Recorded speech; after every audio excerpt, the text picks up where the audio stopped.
Welcome back to the Random Podcast with Raffy and Chandra. Hooray! Hopefully this is working.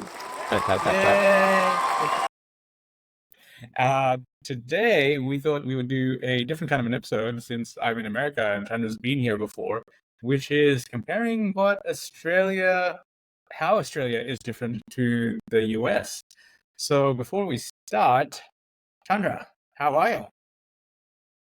I am slightly sleep deprived. I've just finished my night watch. At the moment, I'm sailing between Majorca and the Canary Islands. So on the way, it'll take a week or two. But it just means that Oh, at wow. night time while the boat's sailing, I have to be up. But we stop along the way occasionally, so it's not too bad.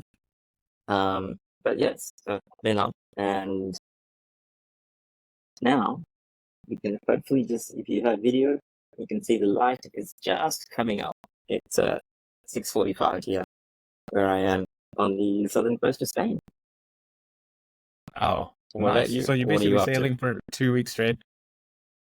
Yeah, sort of. Yeah. Well, kind of like sail for a week, stop for a few days, sail for another week, that kind of thing. And that week you're basically just sailing straight on, like the entire time? Depends. It'll be 3 to 5 days in a row. Where you just Yeah, kind of yeah. go Yeah. 24/7. But as compared to before, where it's like sail for half a day, enjoy. This is like more Yeah. sailing. So it's a bit more sort of what you call passage making. So this is more moving the apartment from one place to another. Yeah, fair enough. No, I have been getting settled in, which sounds a little bit weird because it's like the beginning of my third week by the time this comes out.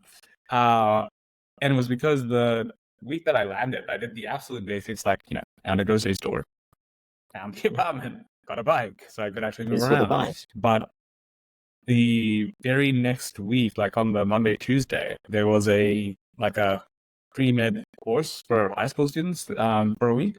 And they asked me to do this session, ironically, on diabetes, because I was like, just get my wife to do it, an endocrinologist. But so Wait, that was it's meant to a be the plan. pre-med course on diabetes?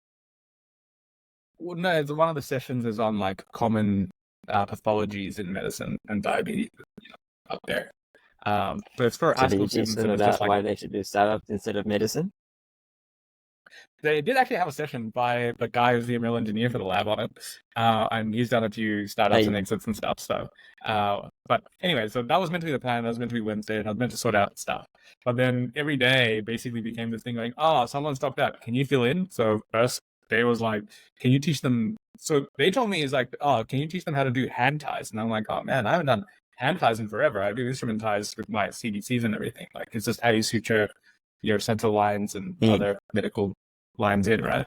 So I was like, all right, well, I'll practice and I'll teach them. And I get there on the day, they're like, oh, can you actually do like ALS, like CPR and resus? And I'm like, okay, well, give me like 5 minutes. I'm just gonna look up what the differences are in protocol, so I don't teach them something that's Australian and not. And they do have slight differences, right? Yeah, and you might teach them something correct.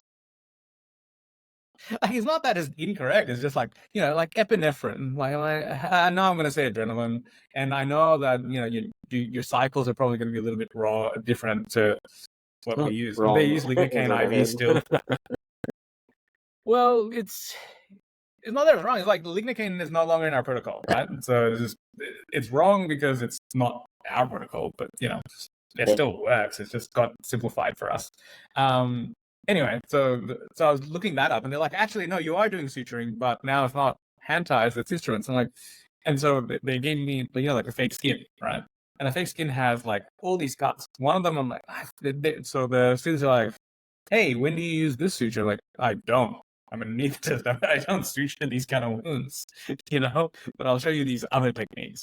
So because of that basically went Tuesday, Wednesday, Thursday, Friday, and the weekend I did the other bits. So all of this week I actually did the setting up for like being a Stanford Living Scholar. So I got my student ID, got my computer house set up, got my hospital ID so I can go and do a site visit, just to see what the system's like before, I can't really out with anything until I see what it's like. And so yeah, it's weird that I came, did a whole bunch of stuff, but now I'm setting up. If that makes sense.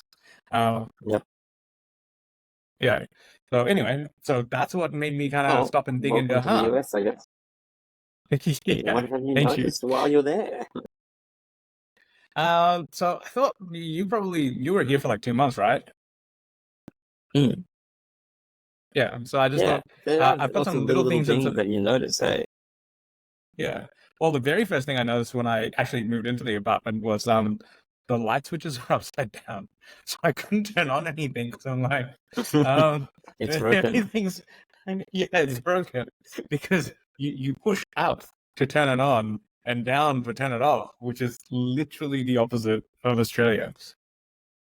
Is that what was? Mm. Is this? I don't know if this is even just this apartment or not because I haven't obviously gone to I, any other I haven't, apartments.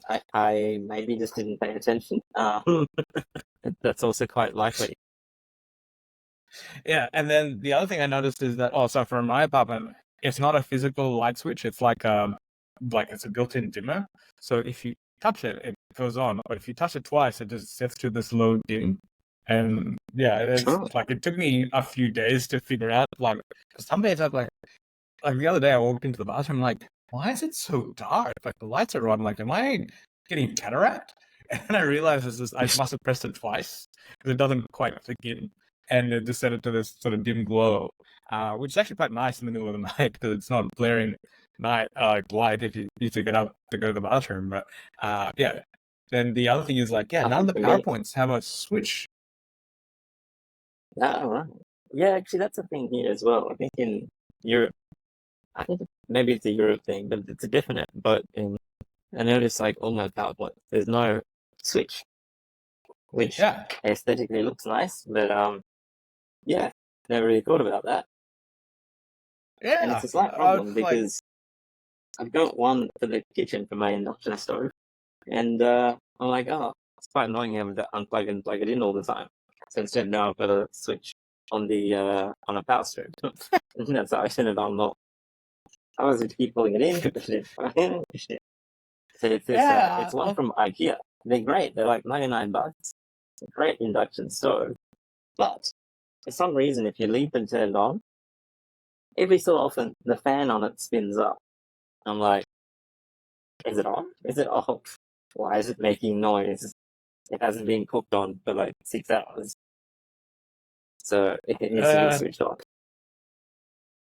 Yeah, fair enough, fair enough. Yeah, so that was one of the other ones. Any little things that you noticed when you were Yeah, here? I think that, yeah, the thing that really got to me that was like slightly annoying is the whole cash and money and tipping kind of things. So, firstly, it was really annoying because when I came here, I think for like the 5 years before that, I didn't actually have a wallet. I just used my phone to tap pay everything. But Mm. so many places, yeah, it's like, oh, it's cash only or it's cash stuff, which was quite annoying. I had to like start actually carrying a wallet, remembering to have cash. It was quite Yeah. annoying. And then the other part of it was the whole tipping business, because then you had to Yes. kind of like work out how much, and also there's all these fees and service fees, and they're getting rid of that. It's a good idea. But I remember like ordering a sandwich, and I was like, oh yeah, it's $10. Okay, it's a bit pricey, but whatever. It's a sandwich. Got the sandwich. Ended up paying like 25 US dollars for this, sandwich, which I think it was 10 bucks for the sandwich, but then because it's a weekend, it was like an extra $5, and then because it's a stay, it's another like $3 or something like that, and then there's like another tip for another $5. It was like, hang on, I thought the sandwich was $10. Feels Yep. like the biggest bait and I'm switch pulling it. ever. I call it cashier roulette because I genuinely have no idea. Like I went to like Trader Joe's, right? Like a grocery store. And Mm. like you pick up stuff and you're like, oh, it's like I don't know, it was like $4 for cheese. And then you scan it and it's like $4 plus taxes. And then this goes both ways. So there's another place like And then of Safeway. course, It's because it's a grocery store, you need to be tipping too, right? so here's the thing. Here's the thing. So allegedly during COVID, it got to the point where even in grocery stores they would ask for tips. And I was like, really? So it doesn't happen anymore. And I'm like, what time here? Everything is cashless now. Like I haven't actually Oh, right. taken any cash out. That's amazing. I see they're caught up to the. That's the thing. They're caught up to Australia. Well, I mean, it's Amazing. ironic. The ironic thing is like all these terminals that you produce because it's a Square and Stripe, so you ship it out but don't Well, use that it. was going to be It's like weird. one of the big things I noticed was in the US, everything was so inefficient that a lot of the tech services kind of made sense. It was like, oh, well, that's why you need to have like, a third-party payment processor because nobody seems to have a bank tapping service. And even, but the adoption of stuff in the US that's made in the US just seems really slow. I distinctly remember Apple Pay. I was like, but you guys Oh made Apple Pay over there and doesn't work anywhere here. And no, lots of it's other everywhere little things. finally. I'll have to think about it. But lots of tech that is very common and normal in Australia is very hard to get hold of in the US. Yeah, it's I quite think strange. the pay wage stuff has definitely caught up because now even the buses and stuff. So like you can have Oh, the that's right. app The other or one just was like, I remember for ages, internet hotspotting. Like, very normal in Australia. You connect your phone to your laptop and hotspot. In the US, no, you can't do that. Um, there's just yeah, limits can't for do that some at all. stupid reason. Yeah, and there's like limits or you can't, and all this sort of nonsense. Yeah, my one you So yeah, can, it just but felt there's just very limits. backwards. Yeah, but the other thing is it's weird because the tipping thing, right? So there's all these screens that will say, "Do you want to leave a tip?" And because I was asking the locals, and they're like, "I don't know, like we don't tip, right?" And so supposedly the thing is, if you sit down, someone comes up and like they give you a menu and they ask you what you want to order and they bring out the food, then you're meant to tip, right? So then I was like, "Oh, like I went and got a coffee. Am I meant to tip?" And they're like, "No, because the baristas actually get paid relatively well, right?" But then all the screens have it, and then I'm like, "Well, what do I press? Like, no tip? Like, seems a bit rude." But like, so the other day I went to there's a coffee machine in the apartment complex. I've been having coffee here because I'm trying to be a poor student here. So I went out and I was like, all right, I'm gonna get a proper coffee. It's the weekend, da da da, right? And so anyway, coffee $5, and it was actually pretty good. Right? Like wasn't earth-shatteringly amazing, but it was good. But again, it was cashier roulette. It was like $5, but by the time I paid for it and then like gave it $1 tip, which is 20% or whatever, right? Uh, it's like I looked at my Australian credit card statement. It was like $9.80 for a coffee, and it was a small. Which I was like, oh, this is America, so the small is probably like massive. No, it was roughly the same size as a small Australian coffee. And I'm like, oh man, I feel cheap now. Like $9 for this. Like it was good, but I was like, this is what I would pay $5 for or less in Melbourne. Like it would literally be half price. And And on everyone, that if you talk tangent, to them, actually, speaking of the coffee tangent, this is a deep dive I've been doing today. And so if any listeners are clued up about this, I need some advice. So maybe not US related, uh, but here's the problem. See, I like good coffee. I have a proper coffee like grinder thing now, and I've got an espresso machine and everything. But getting freshly roasted coffee beans is very difficult. A lot of little towns that you end up anchoring at, they don't actually have a coffee roaster. And if they do, they're open at like AM or something, or you gotta be there in the morning. It's like a coffee shop. Because I have to get like a kilo and sign it and then have it another batch ready. So I've usually been trying to get extra crew who come to visit the boat to bring like a couple of bags of coffee, one that's freshly roasted and one that's like 2 weeks old, so they're ready to go. Because otherwise I'm stuck with the crappy beans from grocery stores, which are terrible. So I found a solution. Fresh green coffee beans.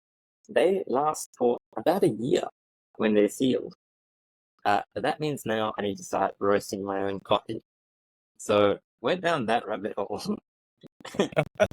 And if anybody has advice on home coffee roasting, I'm willing to spend an hour a week roasting my coffee beans. And see, initially I was like, I just need to like be able to roast the beans, it's fine. But then I discovered you can get really into it. So these coffee roasting machines, you can plug it into your computer and you get a profile graph. You get a graph of the bean temperature, the fan strength, and the heat. There's a whole set of now, profiles. It's a whole thing. dear listeners, the reason I'm laughing so hard is because so just before we started recording, Chandra's like, I've been up since 2:30 in the morning, like 6 or 7 o'clock over wherever he is. It's like, yeah, we're sailing for like a week straight, and I'm sleep deprived and stuff. And I'm like, remember, you chose the boat life. And now it's like, coffee sucks so bad, and I cannot find any convenient solution. But now, the choice I made in life leads me to get excited about plugging in a roaster into my computer to get the ideal coffee versus like going downstairs like when you live in Melbourne. Unfortunately, see, my downstairs has a great grocery store for seafood, not for coffee. And dude, you chose this. And dear listeners, on that note, if you like such random my life shows me. If you do like these kind of random food tours, do remember to like and subscribe and share an episode with a friend so that we can grow our race so that Chandra can get the coffee advice he needs. Exactly. I'm not sure where I'm supposed to get my coffee at the moment. It's very unreliable. The one thing I will I've been say drinking crap beans for the last month. Awful. These are like grocery store coffee beans. Like Palo Alto area, weirdly way more bike friendly than even Melbourne. Like people are the nicest drivers. Everyone will slow down for you. Everyone gives you the right of way. I was like, this is not what I imagined American drivers to be. Normal everywhere in the US, like in Florida and stuff. You should definitely go bike ride there on the main road, on the highway. Yeah, I should try. But yeah, this is weird. Like, you know, you go to. There will be times where you're not meant to have right away, but the drivers will just go, yeah, bike's best. And I'm like, hey, this is kind of yeah, I remember like cycling around the back of Stanford and stuff to get to the lab. And yeah, super stately people that seem to like not want to run you down. Yeah, I was very much surprised by that. Now a couple of the big things. So this will take a little bit of explaining, which is compared to Australia, I feel like there's like this is again a very big generalization. So I feel like if you get a bunch of Aussies together, right, they're generally sensible. Like if you get like say like a group of friends, right, and say they saw someone in trouble, or if you had like a heated debate, people would come to like hey, look, we're just getting a bit heated, let's chill out, right? But just to explain, whereas I feel like if I go on a tram or a train in Australia, that people are willing to be more antisocial. Like if they want to be disruptive, they're very disruptive. Whereas there's antisocial people in the US, they're kind of sticking to the corner by themselves. Like they don't bother everyone. Whereas you go on to like Elizabeth Street in Melbourne, get on a tram, there'll be someone and they'll be like yelling at the top of their lungs, trying to interrupt everyone. Right?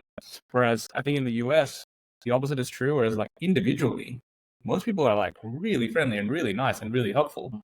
But then you start talking to groups, just like you look at any of the political stuff, and you're like, none of what you're saying now makes sense. Like you're actually doing these weird loop arguments that are, you're like, say for example, politics is the big thing, right? Like no one in Australia will ardently defend a politician. They'll defend them as if they're the best of two worst choices, right? Like even if you talk to a staunch liberal supporter, they're like, look, they all suck, but if you have to suck, this is why I picked this person, right? And I will say the same. Like I normally have voted more Labour and whatnot. I don't think they're amazing, but of the two, they're probably the better choice. Like I will not go, yeah, if you vote Liberal, you're like the worst person ever, or etc. etc. What about negative gearing? Wait, I don't know which one's good or bad, or if that's good or bad. Yeah, and it's also weird in Australia. Like the Liberals are the right wingers. It's very confusing. I don't understand this right and left. Who came up with the right and the left? Like it makes no. Yeah. Should we just call good and evil? Make it simple. It's in America. So, bubbles. So on that point, what I noticed is there's a lot of micro bubbles, where essentially people seem to be very much in their own little space. For example, in Stanford, Silicon Valley, people all about sort of tech and making stuff better, but while still being able to space, which sometimes works quite well as well. So, for example, if you have some random stupid idea about an app, you can talk to people about it, and they won't just be like, "Well, that's a stupid idea." They'll be like, "Huh, interesting," and actually ask you some possibly useful questions to guide you towards something useful. It's like, I want to make an app about a giraffe that looks like a zebra. And you're like, okay, who's your target market? As opposed to, that's a stupid idea. And then if you can answer a few questions, you're like, can we fund that? How can we make it? Yeah, you should talk to so-and-so. They'll give you some more advice. And actually kind of take a much more positive spin on it, as opposed to being like, well, that's a dumb idea. It's like, no, here's some networks, talk to some people here, make it happen. But that's a very little bubble. Go anywhere outside of that area, people are like, well, that's stupid. And similarly, then even in San Francisco, you talk to some of the people who haven't texted them. Some of these people, as soon as you sit down and starting talking to them, all they do is talk about tech the whole time. Yeah, well, actually, like you said it really well, which is like the microbubbles thing is a good analogy. Because what I found was that I was expecting, especially given all the craziness that's happening in the US elections, there would be, people would be talking about it and whatnot. But genuinely speaking, I think it's this weird dichotomous situation where the people that are not so well off have to work so hard to kind of survive that they're just like looking straight down and working hard. But the people who are doing well off are so incentivized to just keep looking down and keep working hard that no one actually looks out. And and on top of that, they do have this is what I think is like the real positive. Like the course that I was doing earlier the other week, it's for high school students and whatnot, but you read through their copy, right? And it's like, this session, like my session on diabetes, like diabetes is a common illness in America, and you will be guided through the pathophysiology by one of our esteemed Stanford faculty or associates, right? I'm like, okay, like you've covered all bases, but the way you market it is like really positive. Like they're actually proud to say that, you are here, we are going to teach you. And it was very basic stuff, but it was kind of like it was aimed at the right level and all that stuff. They're willing to put themselves out there to be taken down a notch. Like, does that make sense? Like, they're willing to claim to be the best. Whereas I feel like in Australia, you never want to say you're the best, or if you do, you're just going to get mocked. And I find you get that just in general. Like, it's one of those things where very different when somebody from the US introduces themselves versus Australia. Like on the very far end of the spectrum, it's like, hi, I'm John. I have 3 patents. Whereas in Australia, it'd be like, hey, yeah, so I haven't really done anything except for this. And then you kind of have to get it out of people, which becomes a bit of a problem because in the US, people expect you to say things like who you are and what you do pretty straightforwardly, which is not really the normal thing to do.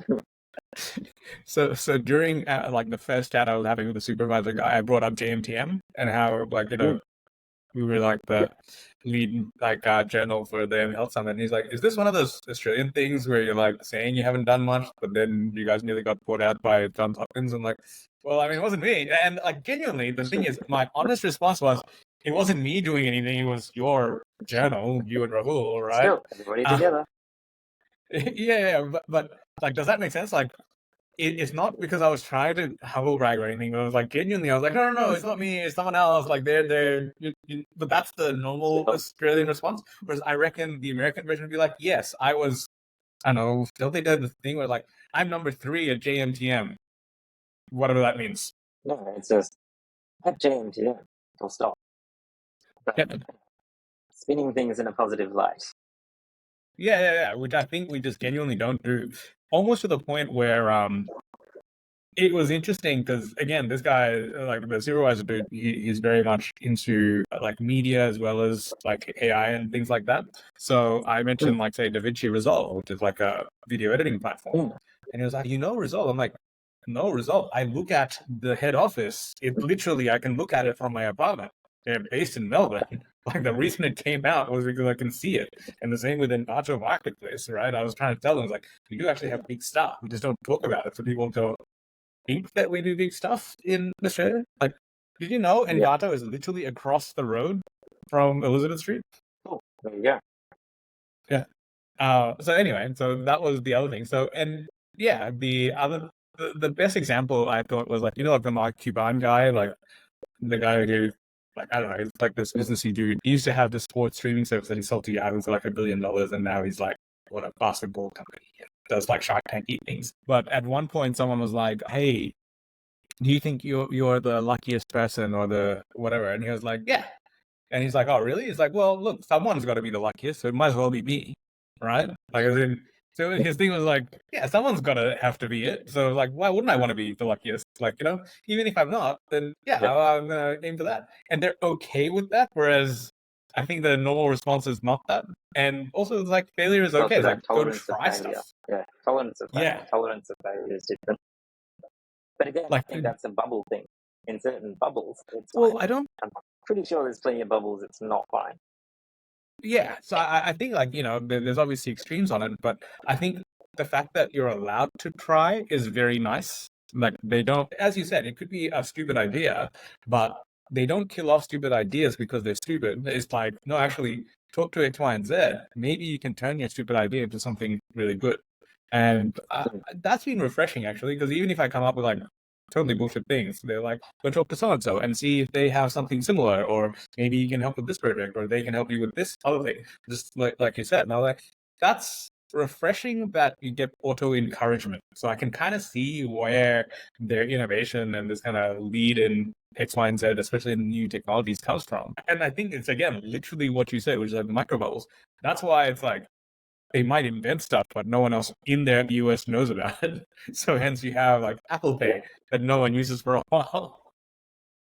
I remember the best example of that was at Stanford, where it was like 3 people working on almost the exact same problem who had never heard of each other. They were all doing like AI on various iron stuff. And again, because I was new, I was sniffing around trying to meet people there.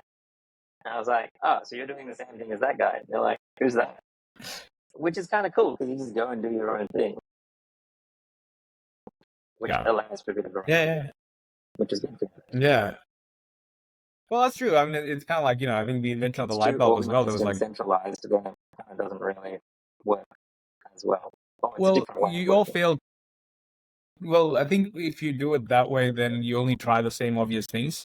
It's like you go into a little bit of group thing. Because I think someone was saying, I was reading, sorry, like around the time of the light bulb, all the tech that was required to produce the first light bulb started to exist.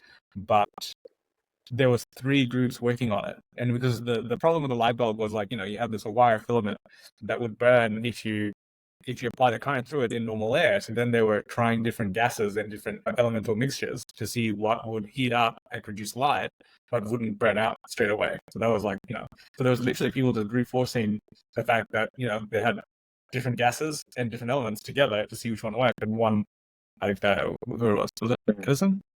Edison invented light bulb, right? I think so. Yeah. So his one was the one, and so and off it went.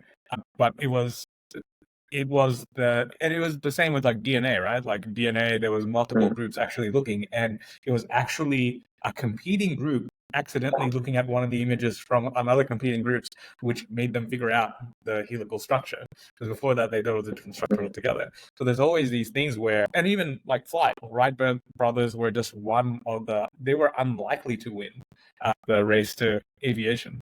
So it's kind of like nice to actually have competing groups in a way, because you look at it from slightly different things because you all have different strengths and weaknesses. But yeah, so that's all I had for this one. I would love to. Yeah, I actually want to do another one of these at the end of the 3 months just to see if there's any more detailed things that I can come up with. But yeah, if you have lived in the US or visited, what are some of the things you've noticed?